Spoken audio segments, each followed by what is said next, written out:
बिस्मिल्लाहिर्रहमानिर्रहीम। स्टूडेंट्स, आज का जो हमारा टॉपिक ऑफ डिस्कशन है वो है इलेक्ट्रोपॉजिटिव करेक्टर, और इसको हम मेटालिक करेक्टर भी कहते हैं या इसको हम सिंपल इलेक्ट्रोपॉजिटिविटी भी कहते हैं। तो ये हमारे पास क्या है, इलेक्ट्रोपॉजिटिव का मतलब क्या है और मेटालिक करेक्टर का मतलब क्या है, तो इसको आज हम डिस्कस करेंगे। तो सबसे पहले हम इसको डिफ़ाइन करते हैं कि इलेक्ट्रोपॉजिटिविटी हमारे पास क्या होती है। So the tendency of an element to lose electron and form positive ions means कि cation is called electropositive character or metallic character are called electropositivity। ये तीनों नाम हम इसको दे सकते हैं। हमारे पास किसी भी एलिमेंट की वो टेंडेंसी जिसमें वो क्या करता है, इलेक्ट्रॉन को लूज करता है, और इलेक्ट्रॉन को लूज करने के रिजल्ट में हमारे पास वो पॉजिटिव आयन बनाता है, मींस के कैटायन बनाता है। इसको हम मेटालिक करेक्टर कहते हैं या इलेक्ट्रो पॉजिटिव करेक्टर कहते हैं। फॉर एग्ज़ाम्पल हमारे पास क्या है, एग्ज़ाम्पल में हमारे पास सोडियम है। सोडियम के आउटर मोस्ट शेल में 1 इलेक्ट्रॉन है। जब वो एक इलेक्ट्रॉन को लूज करता है तो लूज करने के रिजल्ट में इसके पास इलेक्ट्रॉन की डिफिशिएंसी क्या हो जाती है, तो रिजल्ट में सोडियम के ऊपर पॉजिटिव चार्ज आ जाता है। इस पॉजिटिव का मतलब है कि सोडियम हमारे पास सोडियम एटम से सोडियम आयन बन गया और कैटायन हमारे पास बन गया, क्योंकि इसके आउटर मोस्ट शेल से एक इलेक्ट्रॉन लूज हो गया। इसी तरह हमारे पास कैल्शियम है। तो कैल्शियम हमारे पास जब 2 इलेक्ट्रॉन को लूज करता है तो कैल्शियम एटम से हमारे पास कैल्शियम आयन बन जाता है और इसको हम कैटायन कहते हैं। इसी तरह हमारे पास एल्यूमिनियम है। एल्यूमिनियम 3 इलेक्ट्रॉन को लूज करता है, रिजल्ट में हमारे पास एल्यूमिनियम आयन बन जाता है, मींस के कैटायन बन जाता है। तो इसी तरह जब एटम हमारे पास या कोई भी एटम है, कोई भी एलिमेंट है, जब वो इलेक्ट्रॉन को लूज करता है तो रिजल्ट में हमारे पास पॉजिटिव आयन बनता है और इसको हम कैटायन कहते हैं। इस करेक्टर को, इस पॉजिटिविटी को हम इलेक्ट्रोपॉजिटिव करेक्टर कहते हैं या इसको हम सिंपल इलेक्ट्रोपॉजिटिविटी कहते हैं। अब हमारे पास बात आती है कि trends of electropositivity character in periodic table के लेफ्ट टू द राइट जाते हुए ये हमारे पास इंक्रीज होता है या डिक्रीज होता है, टॉप टू द बॉटम जाते हुए ये हमारे पास इंक्रीज होता है या डिक्रीज होता है। अगर इंक्रीज होता है तो क्यों इंक्रीज होता है, अगर डिक्रीज होता है तो क्यों डिक्रीज होता है। तो ट्रेंड को हम डिस्कस करते हैं। ट्रेंड इन ग्रुप, जब हम डाउन द ग्रुप जाते हैं, when we move from top to bottom electropositive character increases because the atomic number increases and ionization energy decreases. जब हम टॉप टू द बॉटम जाते हैं तो हमारे पास क्या होता है, इलेक्ट्रोपॉजिटिव करेक्टर इंक्रीज होता है। इसका रीज़न क्या है, तो इसको हम डिस्कस करते हैं। फॉर एग्ज़ाम्पल हमारे पास है ग्रुप 1। ग्रुप 1 में हमारे पास जो एलिमेंट है वो है लिथियम। लिथियम हमारे पास मौजूद है। लिथियम का एटॉमिक नंबर जो है वो 3 है। इसी तरह हमारे पास है क्या है, पोटाशियम है। पोटाशियम का एटॉमिक नंबर क्या है, 19 है।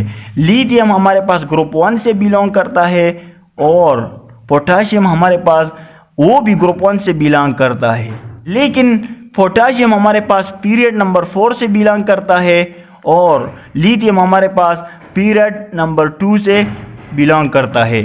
अब पीरियड नंबर हमें शो करता है नंबर ऑफ शेल और ग्रुप नंबर हमें शो करता है क्या चीज़, नंबर ऑफ वैलेंस इलेक्ट्रॉन। यहाँ पर लिथियम ग्रुप नंबर 1 से बिलोंग करता है, तो इट्स मीन कि लिथियम के आउटर मोस्ट शेल में 1 इलेक्ट्रॉन होगा। इस तरह ये पीरियड नंबर 2 से बिलोंग करता है, तो इट्स मीन कि इसमें कितने शेल होंगे, 2 शेल होंगे। तो फॉर एग्जांपल ये हमारे पास लिथियम का क्या है, लिथियम का ये हमारे पास न्यूक्लियस है। अब इसके आउटर मोस्ट शेल में 1 इलेक्ट्रॉन होगा और पहले शेल में हमारे पास क्या होगा, 2 इलेक्ट्रॉन होंगे। ये हमारे पास 1 हो गया, ये हमारे पास दूसरा हो गया और आउटर मोस्ट शेल में 1 इलेक्ट्रॉन होगा। इस तरह हमारे पास पोटाशियम है, तो पोटाशियम के आउटर मोस्ट शेल में कितने इलेक्ट्रॉन होंगे, 1 इलेक्ट्रॉन होगा, क्योंकि ग्रुप नंबर हमारे पास वैलेंस इलेक्ट्रॉन को शो करता है और पीरियड नंबर हमारे पास नंबर ऑफ शेल को शो करता है। तो यहाँ पर ये कौन से पीरियड से बिलोंग करता है? Period number 4। तो ये हमारे पास पहला शेल हो गया, ये हमारे पास दूसरा शेल हो गया, ये हमारे पास तीसरा, और इसी तरह ये हमारे पास चौथा शेल हो गया। तो पहले शेल में हमारे पास कितने इलेक्ट्रॉन है? 1 2।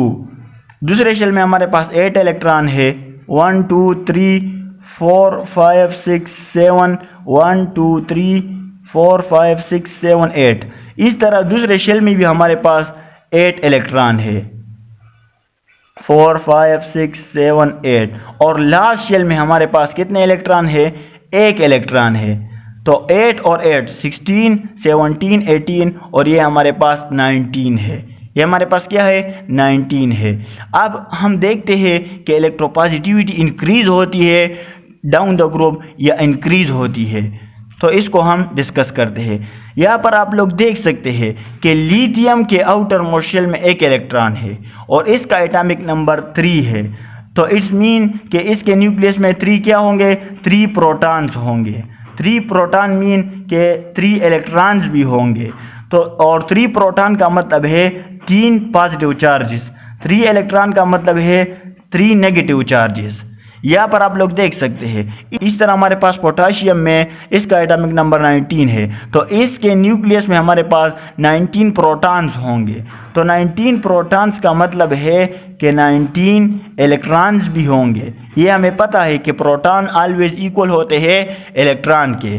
तो प्रोटॉन का मतलब है 19 पॉजिटिव चार्जेस और इलेक्ट्रॉन का मतलब है 19 नेगेटिव चार्जेस। 19 हमारे पास नेगेटिव चार्जेस।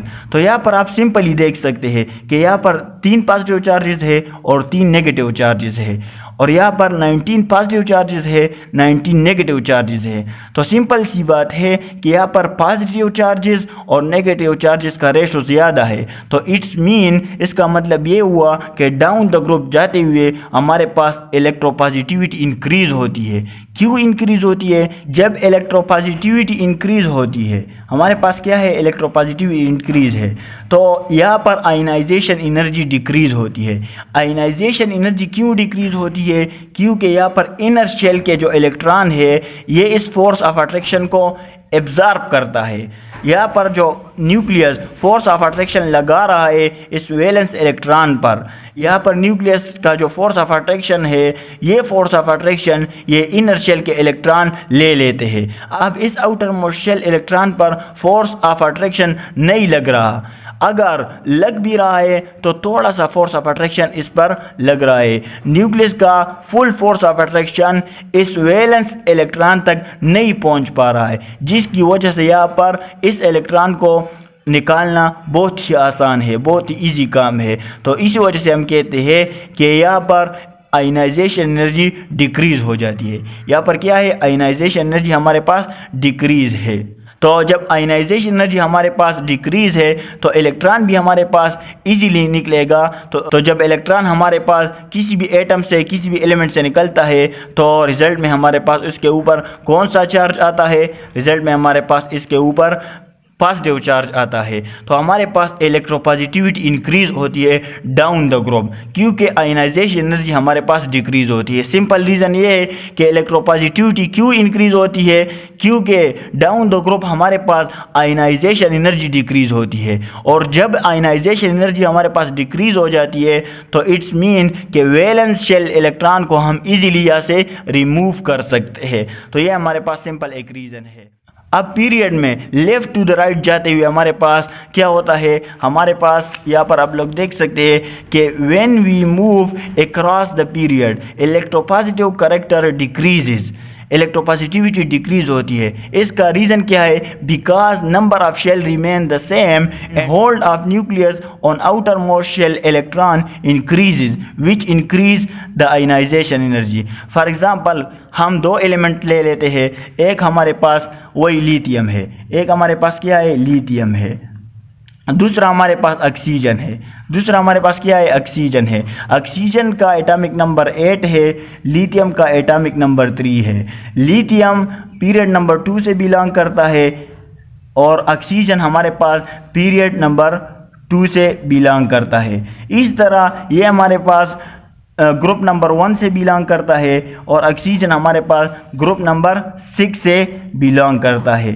अब लिथियम के आउटर मोस्ट शेल में कितने इलेक्ट्रॉन होंगे? 1 इलेक्ट्रॉन होगा। यहाँ पर आप लोग देख सकते हैं, ये हमारे पास क्या है? ये हमारे पास लिथियम है। ये एक शेल हो गया, ये हमारे पास दूसरा शेल हो गया।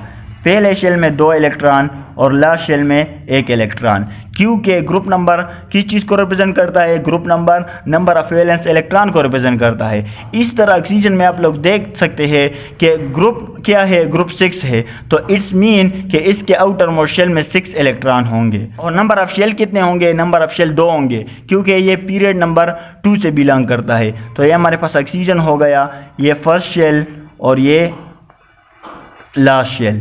फर्स्ट शेल में 2 इलेक्ट्रॉन है और लास्ट शेल में कितने इलेक्ट्रॉन होंगे? क्योंकि ग्रुप 6 से बिलोंग करता है, तो 1 2 3 4 5 6। अब यहाँ पर आप लोग देख सकते हैं कि नंबर ऑफ शेल यहाँ पर भी 2 है, यहाँ पर भी 2 है, यहाँ पर भी 2 है, लेकिन नंबर ऑफ इलेक्ट्रॉन यहाँ पर कितने हैं? 3 है। और नंबर ऑफ प्रोटॉन कितने हैं? नंबर ऑफ प्रोटॉन वो भी 3 है, नंबर ऑफ इलेक्ट्रॉन वो भी 3 है। 3 positive charges, 3 negative charges, 8 positive charges, 8 proton, 8 electron, means के 8 पॉजिटिव चार्जेस, 8 नेगेटिव चार्जेस। अब आप लोग यहाँ पर देख सकते हैं कि क्या होता है, इलेक्ट्रोपॉजिटिविटी क्या होती है? इलेक्ट्रोपॉजिटिविटी यहाँ पर डिक्रीज होती है, क्योंकि आयनाइजेशन एनर्जी इंक्रीज होती है। अब आयनाइजेशन एनर्जी कैसे इंक्रीज होती है? यहाँ पर आप लोग देख सकते हैं 2 इलेक्ट्रॉन है और शेल कितने हैं? 2 है। मीन्स कि इस न्यूक्लियस का फोर्स ऑफ अट्रैक्शन इस वैलेंस इलेक्ट्रॉन तक इजीली पहुंच पा रहा है। अब इस इलेक्ट्रॉन को यहाँ से रिमूव करना इतना आसान काम नहीं है। क्यों? क्योंकि nucleus full force of attraction इस पर लगा रहा है। यहाँ पर भी न्यूक्लियस का force of attraction in electron तक इजीली पहुंच पा रहा है, जिसकी वजह से यहाँ पर आयनाइजेशन एनर्जी इंक्रीज होती है। आयनाइजेशन एनर्जी जब इंक्रीज होती है तो हमें ज़्यादा से ज़्यादा एनर्जी देनी पड़ेगी इस इलेक्ट्रॉन को यहाँ से रिमूव करने के लिए। तो इट्स मीन जब यहाँ से इलेक्ट्रॉन रिमूव नहीं होगा तो पॉजिटिव चार्ज हमारे पास कैसे आएगा? पॉजिटिव चार्ज हमारे पास नहीं आएगा, क्योंकि पॉजिटिव चार्ज हमारे पास जब इलेक्ट्रॉन लूज़ होता है तब हमारे पास कैटायन बनता है, पॉजिटिव आयन बनता है। तो जब यहाँ से इलेक्ट्रॉन हम रिमूव नहीं कर सकते, अगर रिमूव कर सकते हैं तो बहुत ज़्यादा एनर्जी यहाँ पर हमें देनी पड़ेगी। तो इसी वजह से लेफ़्ट टू द राइट जाते हुए हमारे पास इलेक्ट्रोपॉजिटिविटी डिक्रीज़ होती है, क्योंकि आयनाइजेशन एनर्जी इंक्रीज़ होती है। Okay, thanks.